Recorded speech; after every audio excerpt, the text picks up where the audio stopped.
welcome back to TWT Podcast, Teachers Who Thrive, with yours truly, Dr. Jasmine Joyce, where we empower teachers, we restore the dignity of our profession through challenging the status quo, and we debunk myths with the help of our guests, past, present, and future teachers. And so I'm super excited that you're here again. Make sure that you like, share this episode, and subscribe, because that is the currency of our podcast. I have one of my favorite people, Tina Jenious-Flood, with us today. And I just call her VP Flood. We do last names. And she's an amazing educator, 26 years in the game, and she's going to share her story.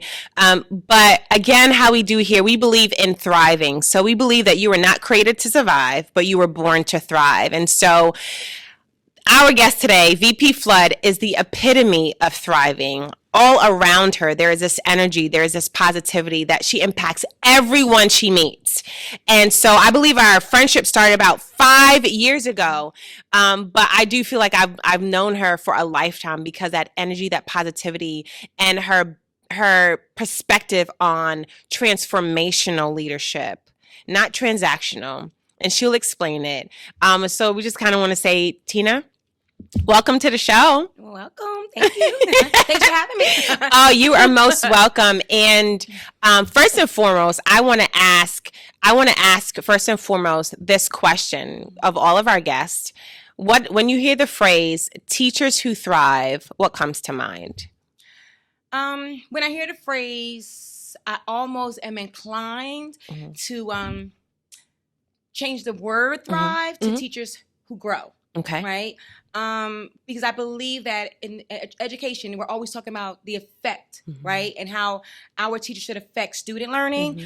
But me, from the mindset I come from, I want to affect teachers and how they feel they're learning and they're growing, right? So I think of the word growing. I think the word expanding. I think the word, it's an infinite possibility. They don't have to stay in the classroom for 24 years. You may teach a class and realize, oh my goodness, I took these groups of kids, right, to this whole level. Then now I want to aspire to grow to become someone else, so I can now take another group of kids or adults or teachers, depending on what you decide to do, to another level. So I think teaching is a world where it's open, whereas I think we've looked at it as some time in history and past history where it was an open and shut type thing. You got your certification and you taught for X amount of years. I don't believe that. I believe that people used to look upon teachers and saying, oh my God, you need to be in that classroom for 20 years. Why do you want to leave that classroom in 6 years? And I am one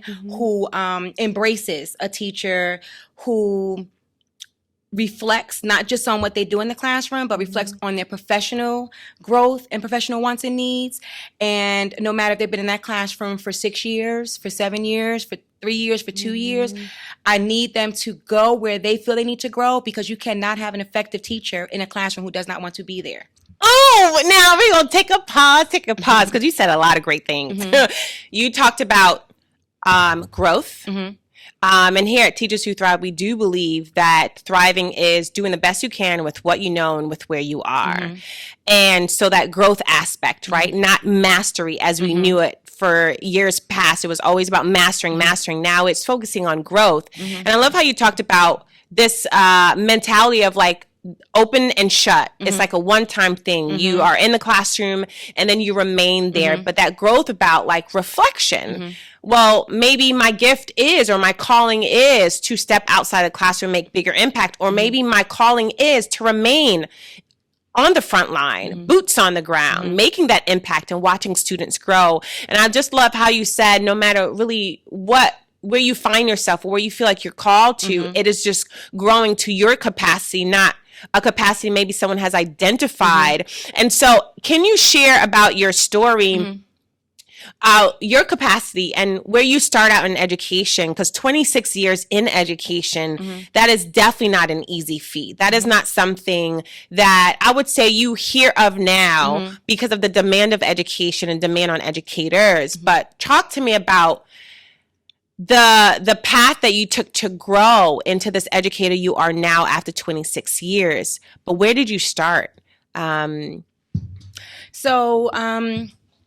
I started in East Orange School District. Okay. Shout out to East Orange. Yes. December 7th, 1998. I originally had gone in there to applied to become a substitute teacher. My degree is in sociology with a minor in criminal justice. Okay. So, I've always had this love of people and understanding people. So that, so I decided to, let me see if, teaching is for me. So I go into the human resources department. I complete the application. I sat down with the woman who was my first professional teacher. Her name is Geraldine Crawford. She has since retired, and we're still good friends to this day. And her secretary at the time was going into the National Guard, and she needed a secretary at the time.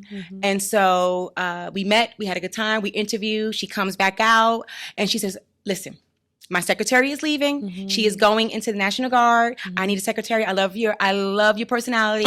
I want to hire you as the secretary for human resources. But I promise you, after 2 years, if you want to go into the classroom, go into the classroom. And that's exactly what I did. So I was the secretary in human resources department under the leadership of Dr. Kenneth King and Geraldine Crawford. Loved it.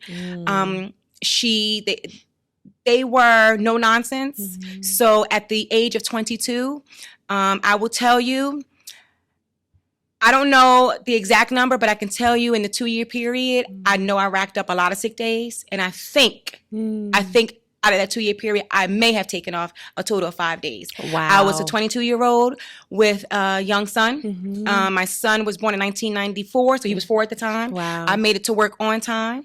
Wow. I had my village. His grandfather would pick him up and take him to daycare for me while I hopped in my car and went to work. So, so good. They saw my work ethic as a young parent. And so in 2000, I decided I wanted to go into the classroom, transition to the classroom, and they let me have my way. So I began my first teaching in pre-K. At that time, Dr. John Howard School, under the leadership of Dr. Elise Griffith, who we're still friends to this day. I love Still it. friends to this day. She was a powerhouse. She was a sweetheart. She was a beautiful, beautiful woman inside and out. But she led with an ironclad fist. And I absorbed that because I realized as I got older, I need to grow and be fed. And so I definitely, when I want to become better, I definitely turn to strong people. And that was a blessing for me. Ooh! So you're going to continue. But I just love a couple of things you said. And I'm just kind of seeing it unfold. At 22, they took a chance on you, but they saw greatness in you. You talked about this word powerhouse, that you were under mentorship of powerhouses. And I definitely know Dr. Kenneth King, who was one of my professors in the doctoral program at Kane University. Remarkable. When I mean, he is a wealth of knowledge. But you talked about your village, having support so that you were on time. And when you showed up.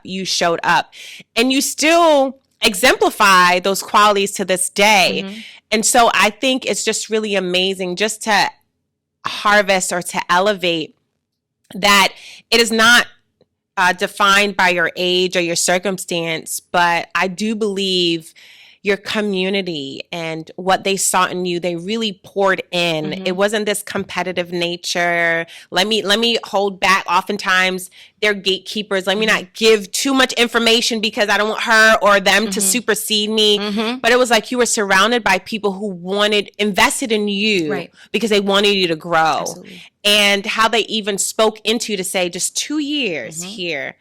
And whatever you decide to do with your career will support you. And I just find that extremely beautiful about your journey, that, first of all, your study of people lends itself, and we're going to talk about that. You're going to continue, but I feel like that lends itself to the work that we do in education because we are in the business of people. Absolutely. You can't just come in and think you're going to teach a content and that's where the transformation stops or starts. It is really, you're talking to the hearts of people first. Then the content is secondary. And I just love how you studied people, but also criminal justice. And I joked with you earlier when we were setting up, and I was like, that's why you are the way you are, because that love for justice, that love for advocacy, that love for even standing up and speaking for the disadvantaged or speaking up for those who cannot speak up for themselves. I feel like that is the heart of education. And so I just wanted to elevate that, but I'm loving your story, and I just love your energy. There's a light around you. And I know when we always have conversation, I feel like I'm learning and I'm gleaning, but I do believe at 22, you were poured into. That's why you were able to pour out at the level that you are able to now. But, carry on. Yeah. So, and being poured into, I came with a grit. I came with a yearning. I came with a need to learn and grow. And I will tell, people who may be listening to this podcast is that I did a lot of listening. Yeah. A lot of listening, and I did a lot of observing. And at a young age, when people told me something, I looked at their actions. And if their actions matched, that's what helped. That's what held me onto people. Those are the people I gravitated towards. If their actions and their words did not match, I waited and I found someone else that I can go and make my mentor. So good. So I began at Dr. John Howard School. I was a firecracker. I walk fast. I talk fast. I have a lot of energy. And Dr. Griffith saw me, and she was able to nurture me in the manner I needed to be nurtured in. She led a school. It was so well run. It was a well-oiled machine. But I would tell you, as I observed her before I really got to know her, I knew that those who got what they wanted were those who showed up and who were about the business of making sure that every student in their class became a better version of themselves when they left there. My criminal justice history background, I never forget. We had to go to, my senior year, we had to go to a courthouse, and we had to look at observe certain aspects of a court case. And I remember thinking, and you never know where you're going to end up. You have these thoughts, but you never know what the universe is going to do and how they're going to play, put the pieces together in your life. And I remember leaving there and saying, ooh, I'm not going into this. I'm not going into this. I'm like, it's too morbid. Right. Of course, the case was a federal case, but it was just too many pieces, too many negative pieces to it. Right. And I remember leaving and saying, I'm not going there. I'm not going. I'm done with this degree. However, I said, this is my senior year. I'm going to grab this degree, but I will not be practicing any form of, law or anything that I'm going to get into where, my spirit didn't feel good. Unbeknownst to me, right?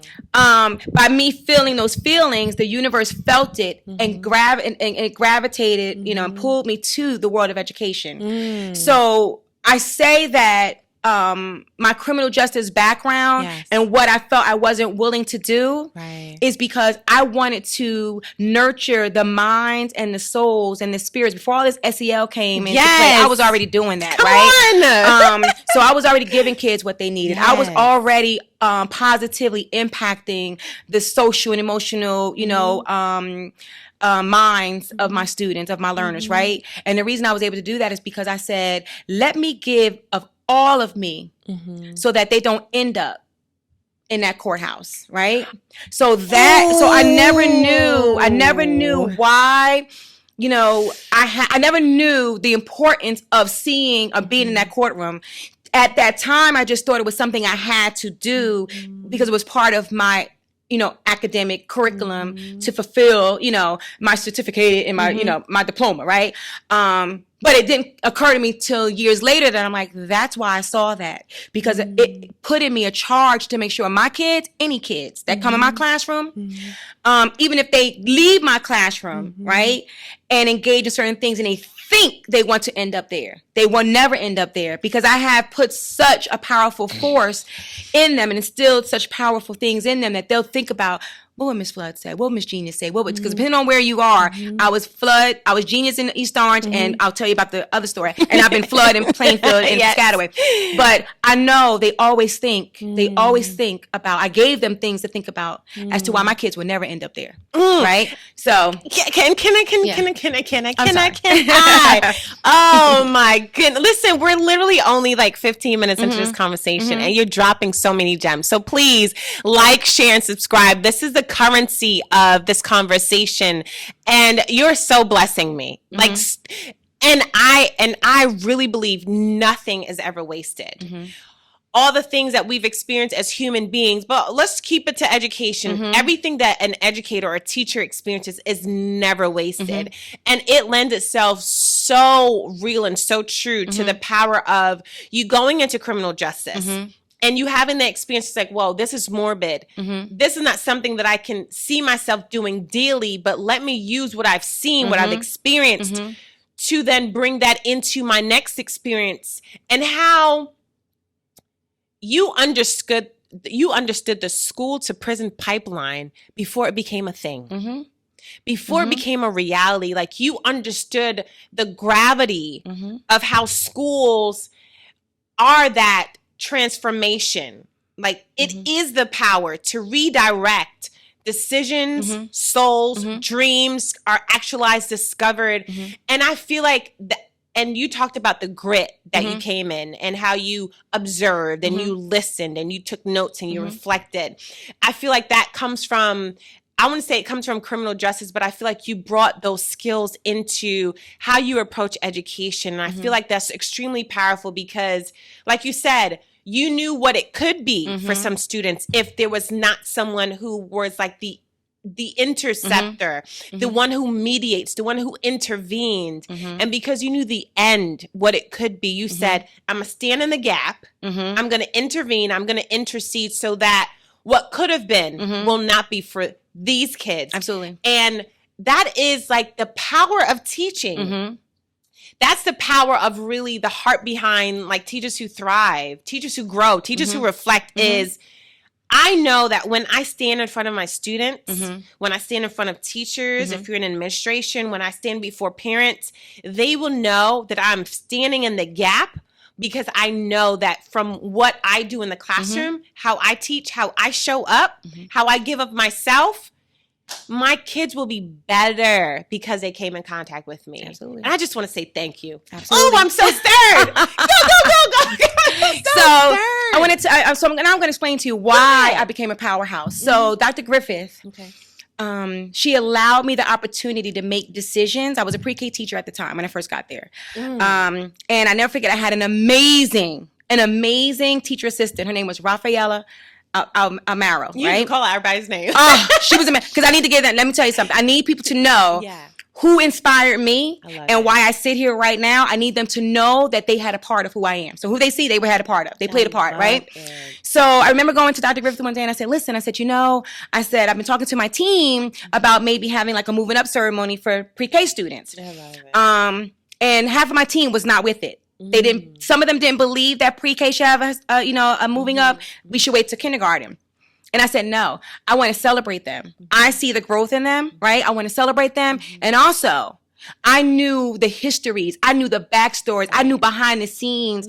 I knew my families. I knew what they were going through. I knew it. And I knew that if I was going to give an ounce of something, some type of joy, that the students and the parents could celebrate simultaneously, because I heard all their stories, right? I heard when they came in late and brought their kids in late, how, they, couldn't get a ride, or, you know what I mean? Or they were going through a divorce, right? Or, when one parent said, listen, I need money for milk, just for cereal, things like that. So my reason behind the moving up ceremony was not to take away from all the other ceremonies they would have, 8th grade, 12th grade, college, but it was to bring them together, all those moms and dads and guardians together and kids together, so that they can at one time include in their stories that they told me that this one day they were happy, they were proud, they got to see their babies dress up, right? The kids got to see their parents, some parents even cried, right? They got to be celebrated, because the stories I always heard was a lack, what they lacked, what they thought they needed, right?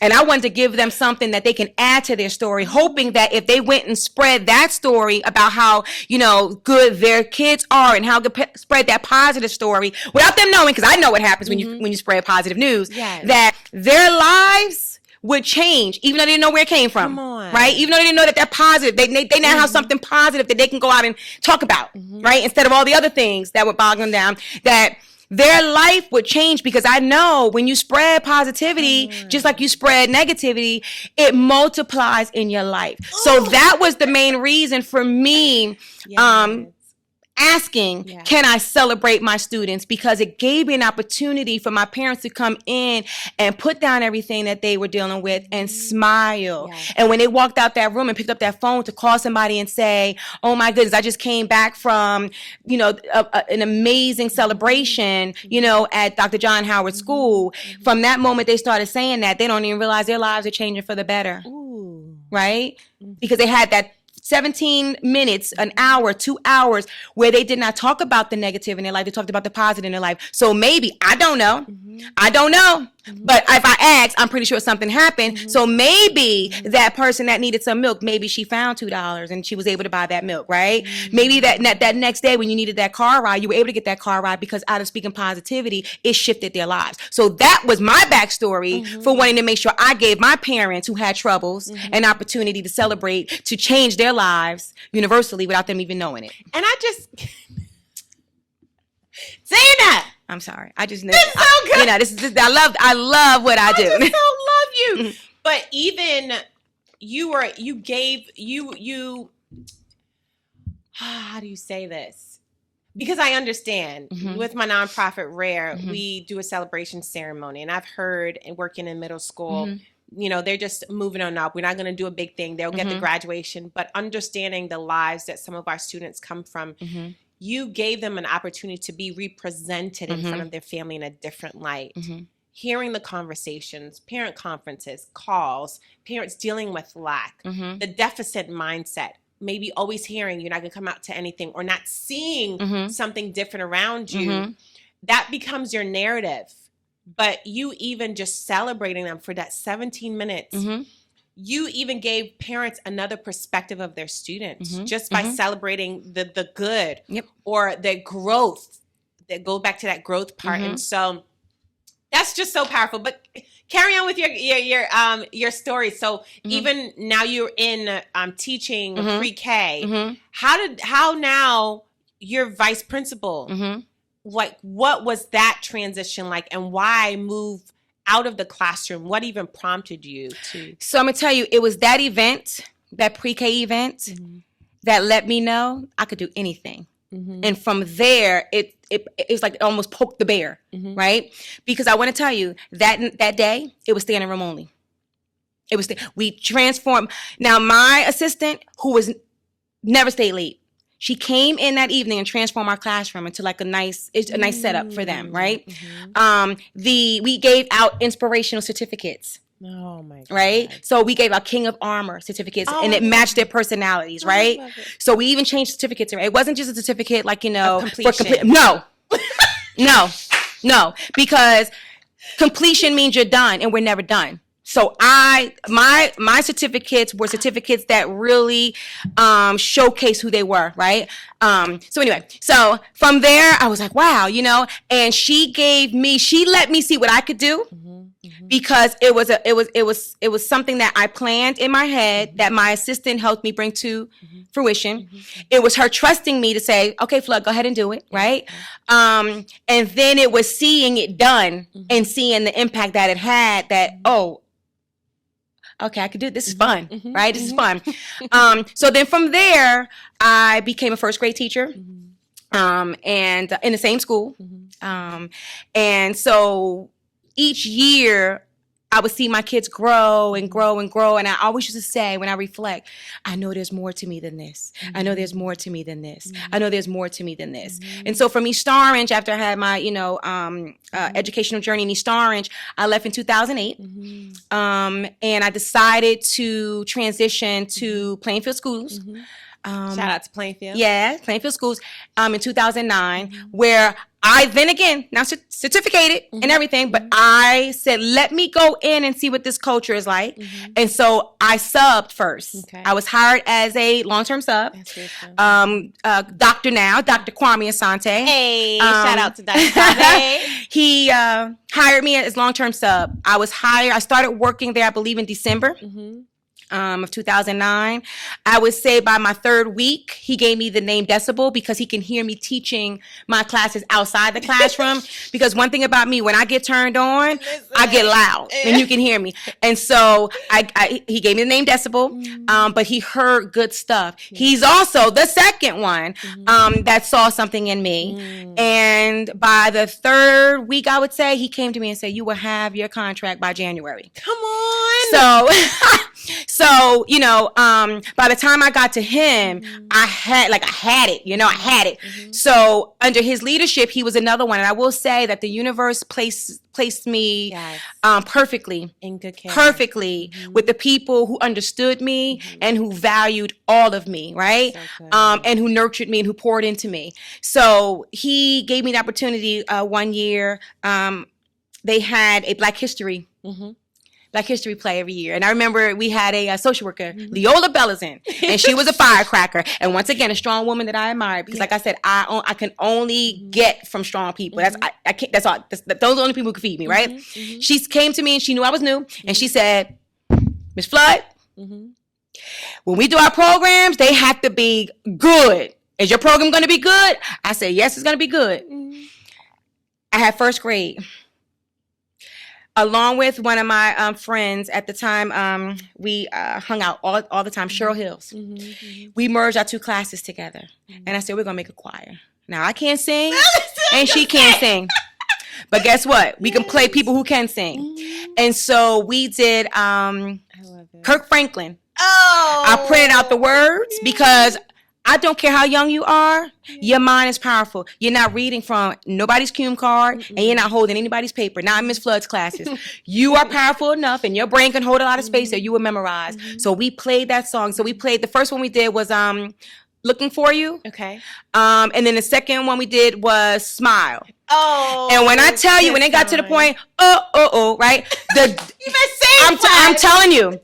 The boys in that first grade class sounded just like that. Hey. You look so much better when you're right? Come on, let me tell you.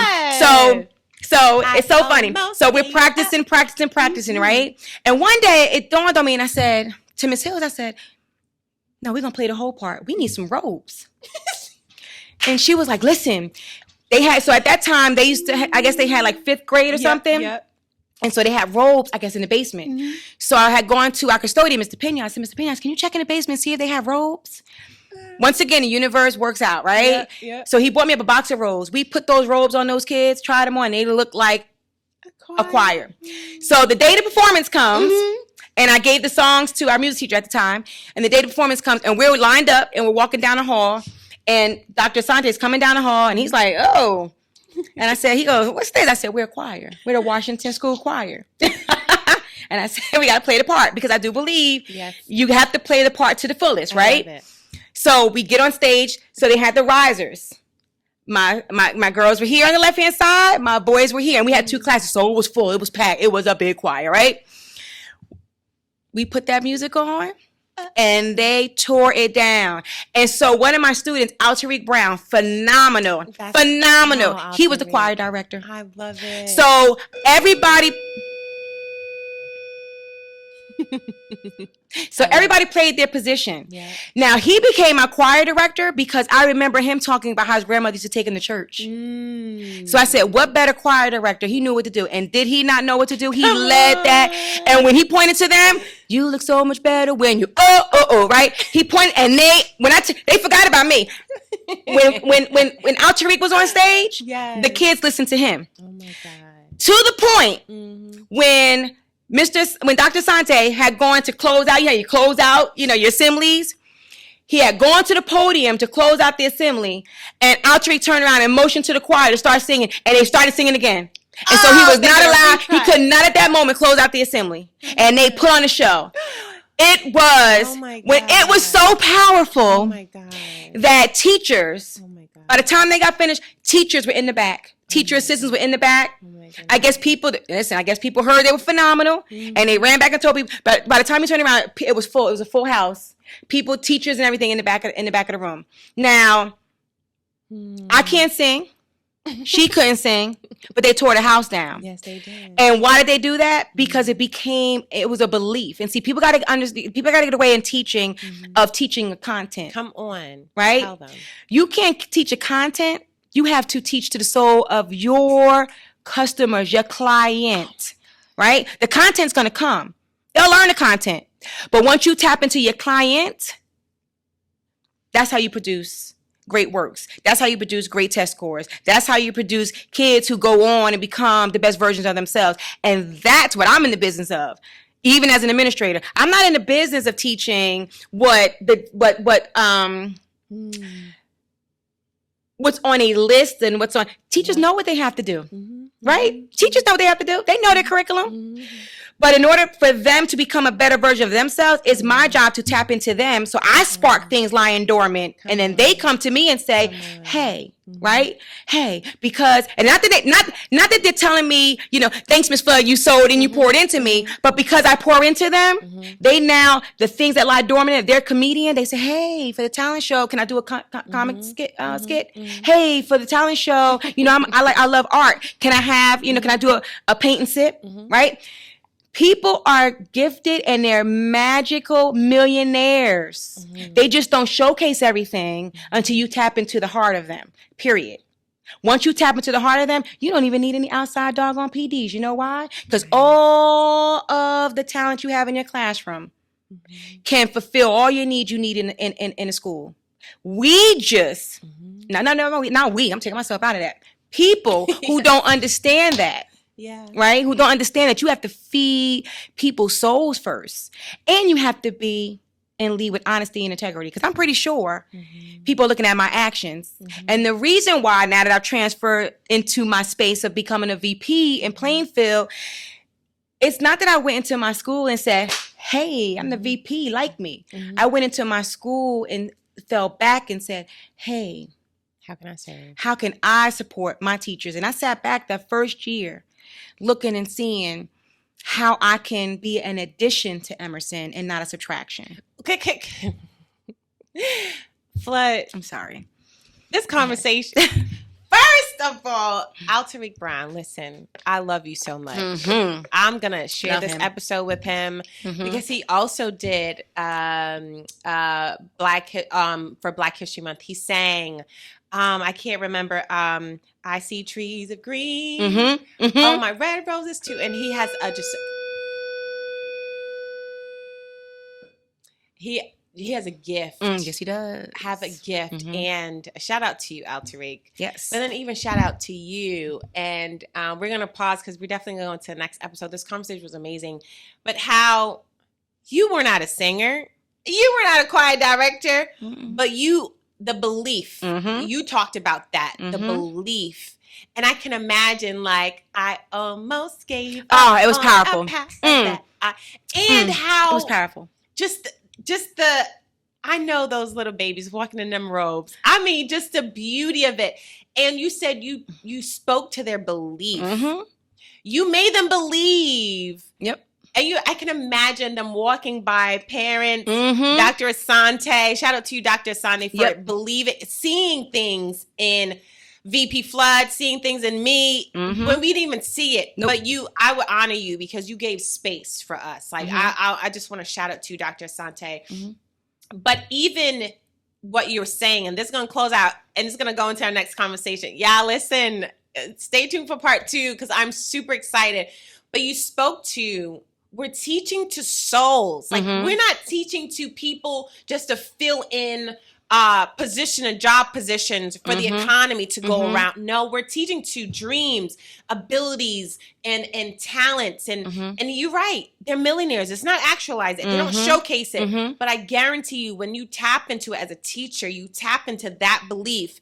When you believe that they can do it, they rise to that level they rise to that challenge. Absolutely. And I just want to honor you for even just the way you approach the words we speak. And you've talked about that with me. We were having a conversation. You said, Jay, don't use them low vibrational words. Oh, no. And I was like, oh. And you call people up. And I'll just say, when I'm in your presence, I'm called up higher. And I want to talk, the next conversation, I want to talk about that calling of calling people up higher in the position you are in as a vice principal, but then also the position that you're in as a leader, but also a leader of color, a woman of color, and how I do believe in the position you're in, with the light that you share, with the power that you have behind you, how you in your position are calling people up to see leaders differently, calling people up to see women differently, calling people up to see women of color differently, calling people up to say, you have everything you need as a teacher. Let's pull that out. And I want to know how you do that in the position that you're in the school that you're in. And so, listen, this is the end of this episode, but stay tuned for the next one, because we're not done. And I want you to close us out. I want you to share something with those who are listening. But I want you to add, I know you want to say something, but I just want to say I honor just this conversation, because I know definitely this is a podcast, but no, this is a conversation. This is a movement. This is, I feel like, and I was sharing with my team member, this is like revival. Every conversation we have is revival. It's a reawakening. It's a reintroduction to what we believe education to be. And it's not the content. They'll get there once you speak to their souls, and once you believe that they can do it, there's nothing they won't be able to achieve. So I want you to close this out, but share what I wanted to speak on. No, I was going to say, first of all, I want to say thank you, because like you mentioned it before, we haven't known each other long, but like I said, when you are doing work from your inner being, the universe has a way of attracting you to people, and when you're attracted to the right people, the relationships are easy. And I just want to say that our relationship and interaction has been easy. It's been positive. I mean, and when you have relationships like that, and let me let the people know who are listening too. When you have relationships that come out of you first leading with integrity and honesty and loyalty, you are sure to attract those people. Guaranteed. And when you do not second guess, because the interaction and the love is easy. It's supposed to be. It's supposed to be. Another thing for maybe we have new teachers listening. One thing I really want you to do is, where either if you're teaching now or going to look for a job, when you're in your interview, you look right there at the camera and talk to them. Yes. When you're in your interview, I want you to really get a feel as if you think that's the place for you. Because once you choose a place that you know is for you, I need you to forget about your contract and worry about your contact. Okay? People who are in this business to make a difference never, ever talk about what's in their contract. It becomes something that's null and void, because they're so focused on the contact that's being made between the relationship between them as the teacher and the student.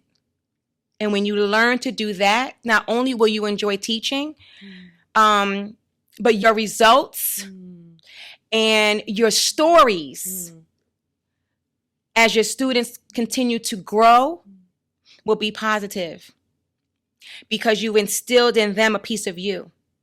And they're always going to be checking. And trust me, I know I've heard students say it. They're always going to be checking. What would Ms. Flood do? They're going to be checking in mind, what would you do? So always worry about the contact. Forget about the contract. Listen, y'all heard it, okay? You heard it. Contact, impact, transformation, light, belief, speaking and pouring into souls before you touch on that content. And you know how we do here at TWT.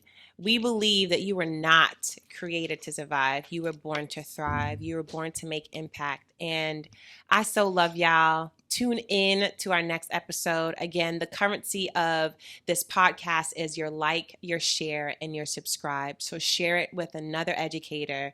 And just know that you were not created to survive. You were born to thrive. I love y'all. And until next time.